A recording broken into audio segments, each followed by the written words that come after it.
President Bach, former President Rudenstein, incoming President Faust, members of the Harvard Corporation and the Board of Overseers, members of the faculty, parents, and especially the graduates.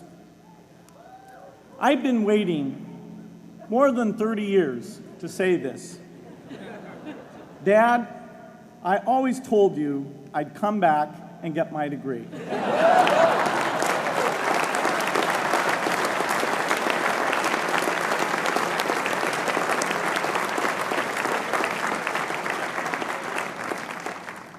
I want to thank Harvard for this honor. I'll be changing my job next year, and it will be nice to finally have a college degree on my resume. I applaud the graduates for taking a much more direct route to your degrees. For my part, I'm just happy that the Crimson called me Harvard's most successful dropout. I guess that makes me valedictorian of my own special class. I did the best of everyone who failed.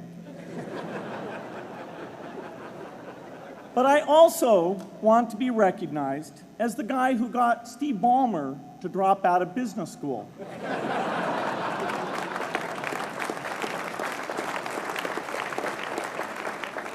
I'm a bad influence. That's why I was invited to speak at your graduation. If I'd spoken at your orientation, fewer of you might be here today.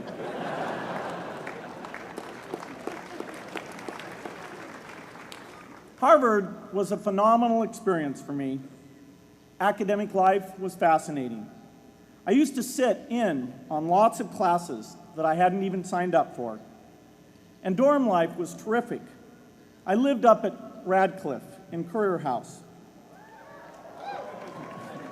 There were always a lot of people in my dorm room late at night discussing things because everyone knew that I didn't worry about getting up in the morning. That's how I came to be the leader of the antisocial group. We clung to each other as a way of validating our rejection of all those social people. Radcliffe was a great place to live. There were more women up there, and most of the guys were math science types. The combination offered me the best odds, if you know what I mean. That's where I learned the sad lesson that improving your odds doesn't guarantee success.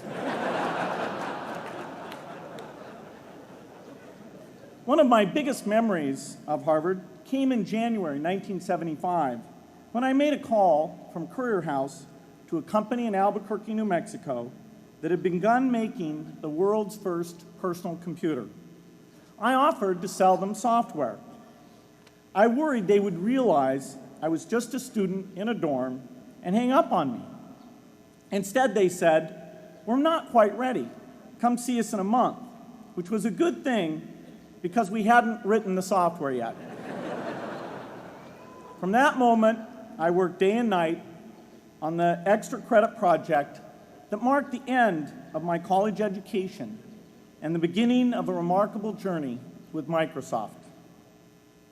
What I remember above all about Harvard was being in the midst of so much energy and intelligence. It could be exhilarating, intimidating, sometimes even discouraging, but always challenging. It was an amazing privilege, and though I left early, I was transformed by my years at Harvard, the friendships I made, and the ideas I worked on. But taking a serious look back, I do have one big regret. I left Harvard with no real awareness of the awful inequities in the world, the appalling disparities of health and wealth and opportunity that condemn millions of people to lives of despair. I learned a lot here at Harvard about new ideas in economics and politics. I got great exposure to the advances being made in the sciences. But humanity's greatest advances are not in its discoveries, but in how those discoveries are applied to reduce inequity.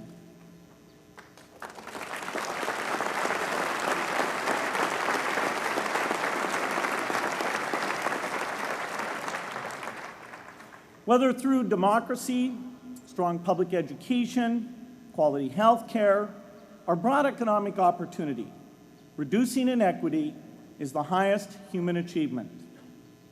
I left campus knowing little about the millions of young people cheated out of educational opportunities here in this country.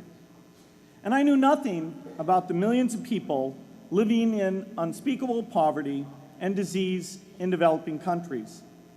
It took me decades to find out.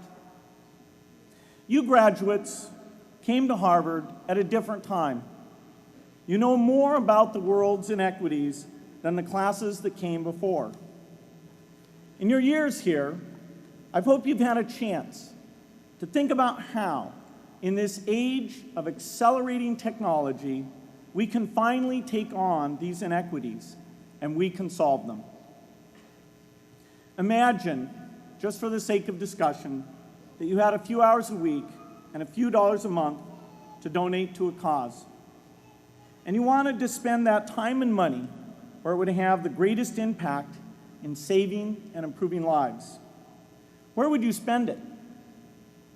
For Melinda and I, the challenge is the same.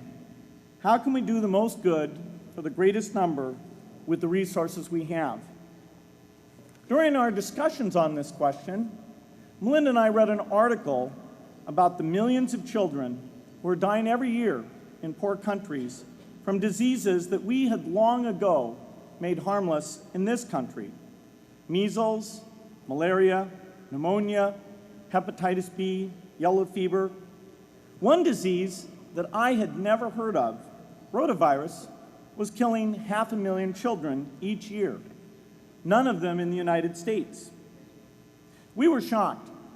We had assumed that if millions of children were dying and they could be saved, the world would make it a priority to discover and deliver the medicines to save them. But it did not. For under $1, there were interventions that could save lives that just weren't being delivered. If you believe that every life has equal value, it's revolting to learn that some lives are seen as worth saving and others are not. We said to ourselves, this can't be true, but if it is true, it deserves to be the priority of our giving. So we began our work in the same way anyone here would begin it. We asked, how could the world let these children die? The answer is simple and harsh. The market did not reward saving the lives of these children, and governments did not subsidize it. So the children died because their mothers and fathers had no power in the market and no voice in the system. But you and I have both. We can make market forces work better for the poor if we can develop a more creative capitalism. If we can stretch the reach of market forces so that more people can make a profit, or at least earn a living, serving people who are suffering from the great inequities. We can also press governments around the world to spend taxpayer money in ways that better reflect the values of the people who pay the taxes. If we can find approaches that meet the needs of the poor in ways that generate profits for business and votes for politicians, we will have found a sustainable way to reduce inequity in the world. Now, this task is open-ended. It can never be finished. But a conscious effort to answer this challenge can change the world. I'm optimistic that we can do this. But I talk to skeptics who claim there is no hope. They say, inequity has been with us since the beginning and will be with us until the end, because people just don't care. I completely disagree. I believe we have more caring than we know what to do with. All of us here in this yard, at one time or another, have seen human tragedies that broke our heart. And yet we did nothing, not because we didn't care, but because we didn't know what to do. If we had known how to help, we would have acted. The barrier to change is not too little caring. It is too much complexity. To turn caring into action, we need to see a problem, see a solution, and see the impact. But complexity blocks all three steps. Even with the advent of the internet and 24-hour news, it is still a complex enterprise to get people to truly see the problems. When an airplane crashes, officials immediately call a press conference. They promise to investigate, determine the cause, and prevent similar crashes in the future.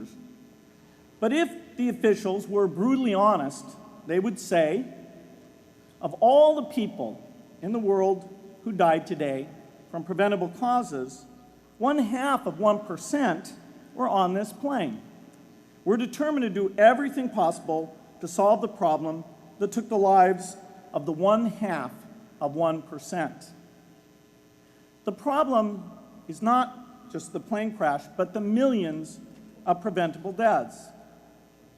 We don't read much about these deaths. The media covers what's new, and millions of people dying is nothing new. So it stays in the background, where it's easy to ignore.